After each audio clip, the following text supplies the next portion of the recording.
Section 1. You will hear a conversation about a language course. First, you have some time to look at questions 1 to 5.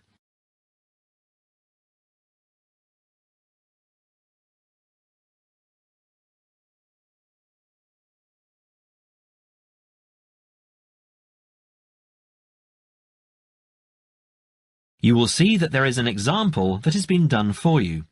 On this occasion only, the conversation relating to this will be played first. Good morning, Borgheimer language courses. How may I help you? Oh yes, I contacted you some time ago about following a German course in Germany, and you advised me to take your placement test before we go any further. Well, I've done that now, so I'd like to go ahead with booking the course for this summer, if that's possible. Certainly, sir. You said you took the placement test. What was the result? I was placed at the O3 level. O3. Right. That's lower intermediate. Fine, Mr. The answer is level 3 or lower intermediate, so the course level has been filled in for you. Now we shall begin. You should answer the questions as you listen, because you will not hear the recording a second time. Listen carefully and answer questions 1 to 5. Petterson. John Petterson. Could you spell that for me, please, Mr. Petterson? P-E-T-T-E-R-S-S-O-N. That's a double T and a double S. Am I right? That's right. Now, could I ask you where the course takes place? Well, we offer courses in Hamburg and Berlin. For your level, there's never a problem. There are always plenty of people for the intermediate classes. Oh dear. Does that mean that there might be a lot of students in my class? I wouldn't be very happy about that. No, don't worry, Mr. Petterson. The maximum class size is 12, but I've never known there to be more than 9 or 10 in a class. It could even be 5 or 6. Good. Actually, I'd prefer to study in Berlin. And how long is the course? 3 weeks, 5 hours a day. 2 hours only on Saturday. Sundays free. I see. And what about accommodation? There you have a choice, Mr. Petterson.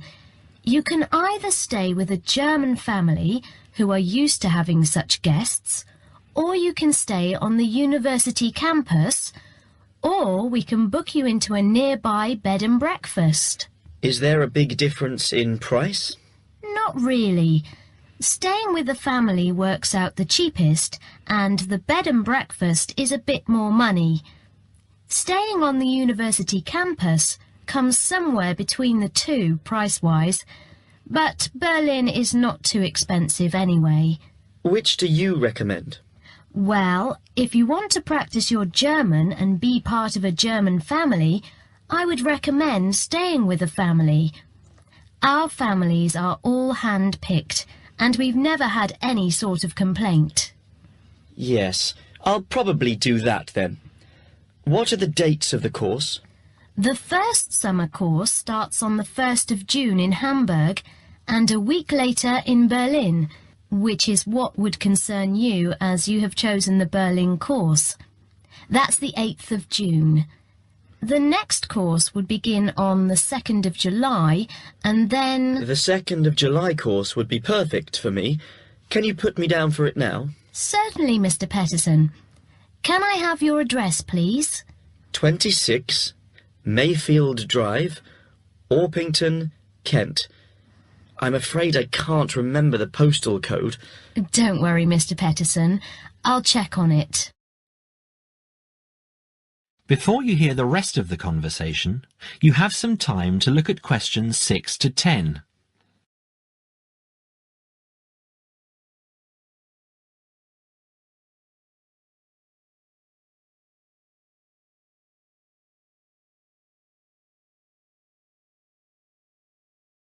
Now listen and answer questions 6 to 10.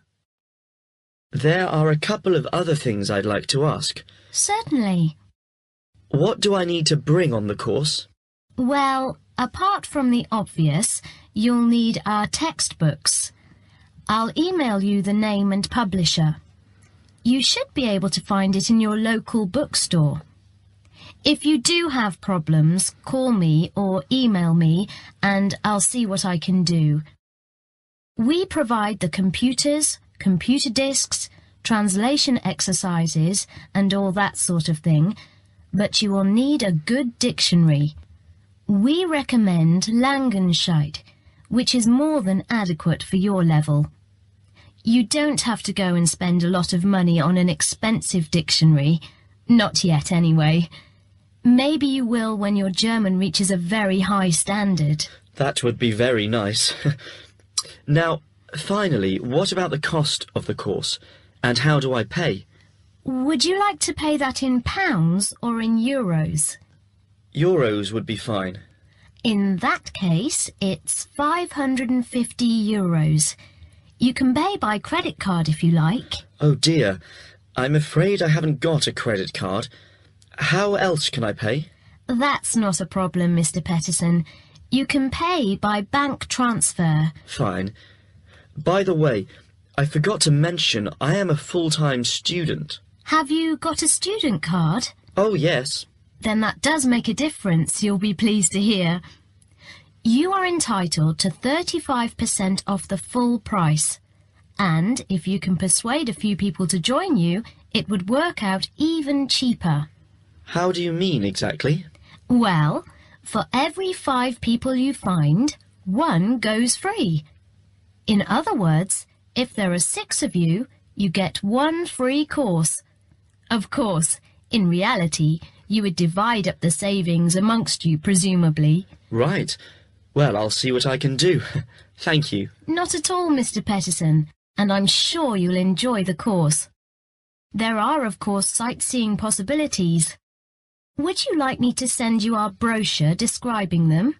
Yes, thank you. I'd appreciate that. Anyway, thanks for your help.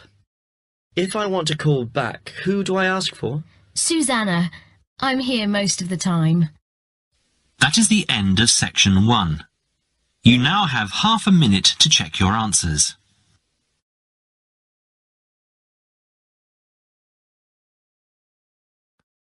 Section 2. You will now hear a radio talk on agricultural regulations. First, you have some time to look at questions 11 to 15.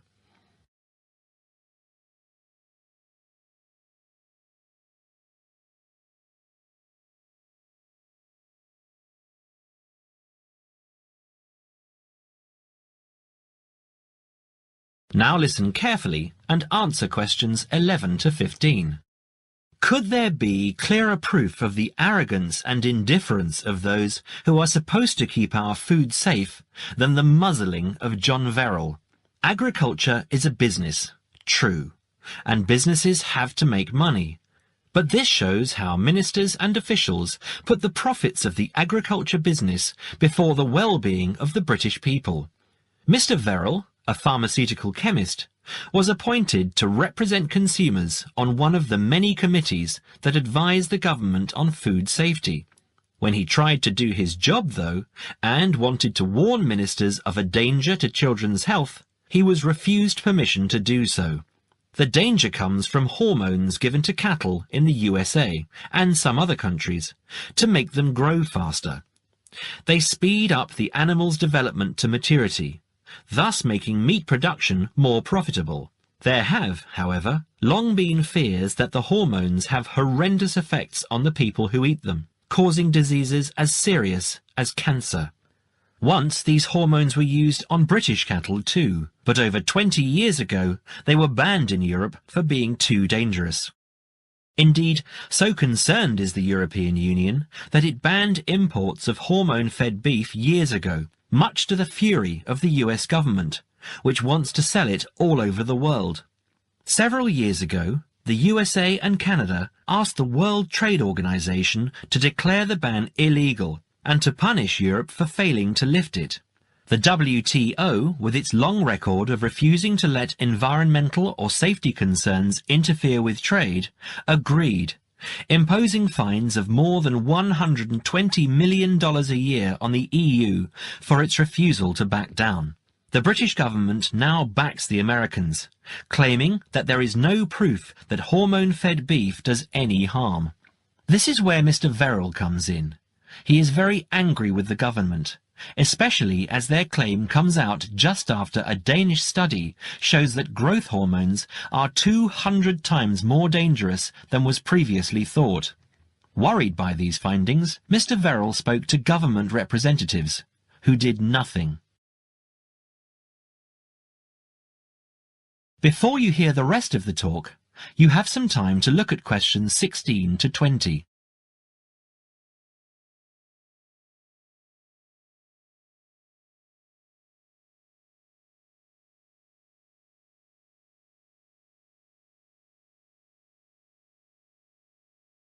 Now listen and answer questions 16 to 20. Not only that, but they have not been testing beef which is imported, which, by law, they are required to do. This directly affects the British public, as about 40% of the beef British people eat comes from abroad, supposedly from countries like Brazil, which does not allow the use of growth hormones. Brazilian beef is stocked by some British supermarkets and widely used in catering. Yet, when a Brazilian farm was recently visited by EU inspectors, a large stockpile of this banned substance was found. This is not the first food scandal we have had in our country. Take the present concern over a well-known chocolate company. Several months ago, the company found out that its sweets were contaminated with a rare form of salmonella, but they did nothing about it, leaving their sweets in the shops to be bought by the unsuspecting public. It was not until 5 months later, when several children had suffered food poisoning, that the chocolate bars were removed from the shelves. It makes you wonder how many other dangerous foods have been allowed onto our plates. That is the end of section 2. You now have half a minute to check your answers.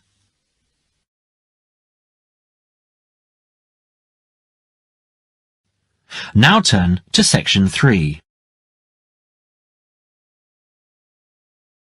Section 3. You will hear a conversation between a tutor and 2 students, Amanda and Jake. First, you have some time to look at questions 21 to 25.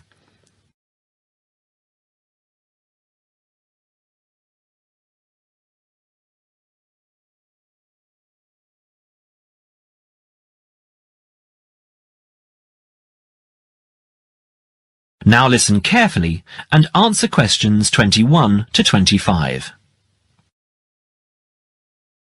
So, Jake and Amanda, how did the project go? Very well, I think, Dr. Hinton. I certainly learned a lot and enjoyed myself at the same time. Me too. So, remind me, what was your project about? Basically, what makes successful people? Let's call them top achievers successful. Yes, how are they different from us? What do they do that other less successful people don't do? Interesting. And did you come to any conclusions? Quite a few, actually. Good. Share some with me then. Well, I'd always thought that a top achiever would be the sort of person who would bring work home every night and slave over it. But it appears not. Those types tend to peak early and then go into decline. They become addicted to work itself, with much less concern for results. We found that high achievers were certainly ready to work hard, but within strict limits. They knew how to relax, could leave their work at the office, prize close friends and family life, and spent a healthy amount of time with their children and friends. There's a lesson for us all there. Anyway, go on. It's also very important to choose a career which you enjoy, not just one that pays well or which assures you of a pension many years down the line. Surely that's important though, Amanda. Yes, I agree, but being happy in your work is far more important than anything else. Top achievers spend over 2/3 of their working hours on doing work they truly prefer and only 1/3 on disliked chores. They want internal satisfaction, not just external rewards such as pay rises and promotions. Before you hear the rest of the conversation, you have some time to look at questions 26 to 30.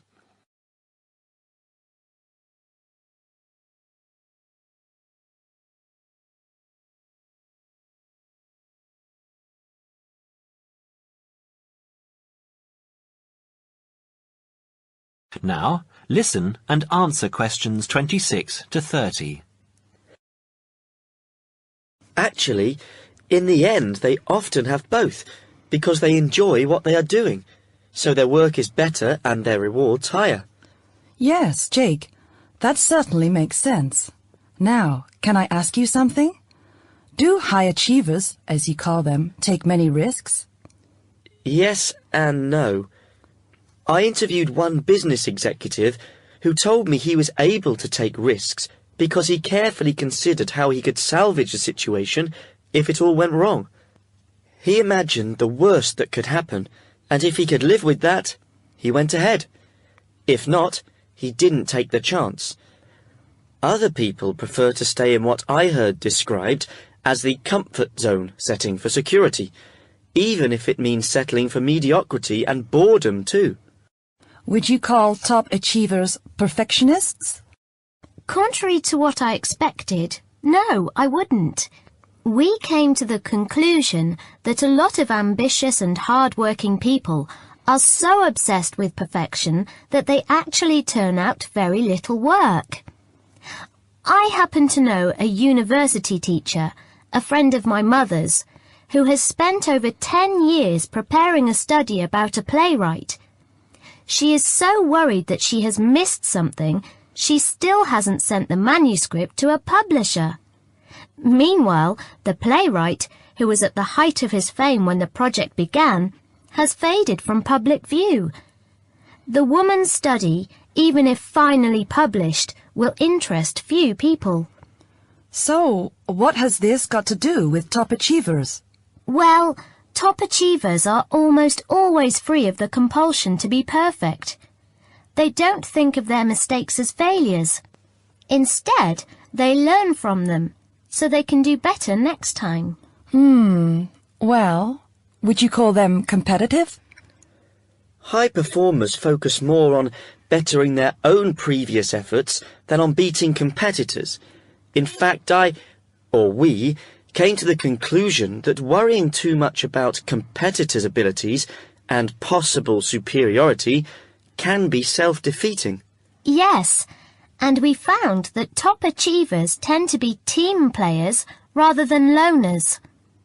They recognise that groups can solve certain complicated problems better than individuals and are eager to let other people do part of the work.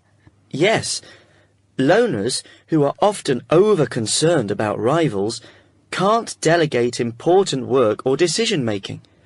Their performance is limited because they must do everything themselves. Well, it looks as if you two have done a thorough job and learned something into the bargain too. Now, there are just a couple of points I'd like to clarify with you. That is the end of section 3. You now have half a minute to check your answers.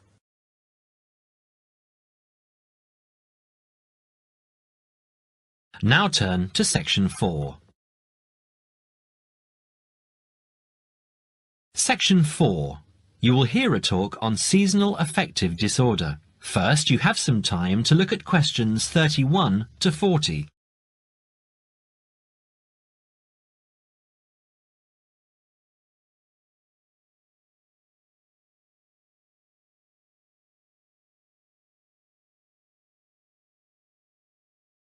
Now listen carefully and answer questions 31 to 40.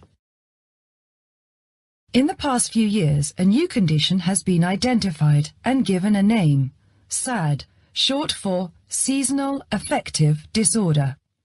This is now recognized as a distinct kind of clinical depression. where people become depressed at the onset of winter, accompanied by a craving for sweet things, causing weight gain. Each spring and summer would then bring on almost maniacal highs and feelings of boundless energy and happiness. Experiments to combat this depression showed that increased exposure to bright light in humans could suppress their production of a darkness-related hormone called melatonin. The light needed to induce this change was about 2,000 lux, or about 4 times brighter than ordinary household lighting. It was then calculated that if bright light could suppress melatonin secretion, then it might have other effects on the brain, including the reversal of symptoms of depression. While melatonin's precise role in SAD has not been pinned down, the theory led to effective treatment. Not surprisingly, SAD affects more people where winter nights are longer and days shorter. In the UK, an estimated 500,000 adults develop full-blown SAD in winter, and twice this number suffer the milder condition called subsyndromal SAD. About 80% of sufferers improve when given light therapy, and improvement usually comes within 2 to 4 days. Scientists are still unsure why winter depression happens, but more than a decade of research has turned up some surprising findings. Nearly 80% of SAD victims are women. Researchers are uncertain why this is so. SAD can affect people at any age, but typically it begins around the age of 20 and becomes less common between 40 and 50. SAD is comparatively rare in children and adolescents, but so far researchers have been unable to come up with a logical reason for this. As many as half of SAD sufferers have at least one family member with depressive illness, suggesting that the depression has a genetic component. Some patients experience shifts in their body clocks when they're depressed in winter. They are morning people at one time of the year and become evening people at another. What is the underlying difference between SAD sufferers and others? A clue can be found in carbohydrate craving, a common symptom. People often become obsessed with chocolate, for example. Carbohydrates alter brain chemistry by increasing the level of a soothing chemical called serotonin, a neurotransmitter that carries signals between brain cells. SAD sufferers crave carbohydrates because they may need serotonin to lift their mood. This craving can be intense, in fact, an addiction. It may be that the serotonin system of the brain has problems regulating itself during the winter. Some SAD sufferers respond well to the drug Prozac, thought to influence the brain's serotonin-using system. Other brain chemicals and hormones probably play a role in winter depression. Another neurotransmitter, dopamine, for example, may be inadequate in certain cases. Researchers hope to uncover clues to SAD's secret by probing similarities between SAD and hibernation. Though no valid link between the two has been established, some SAD patients say they feel like hibernating animals. SAD sufferers tend to put on fat in autumn and early winter, roughly the time when such hibernators as bears and squirrels do. That is the end of section 4. You now have half a minute to check your answers.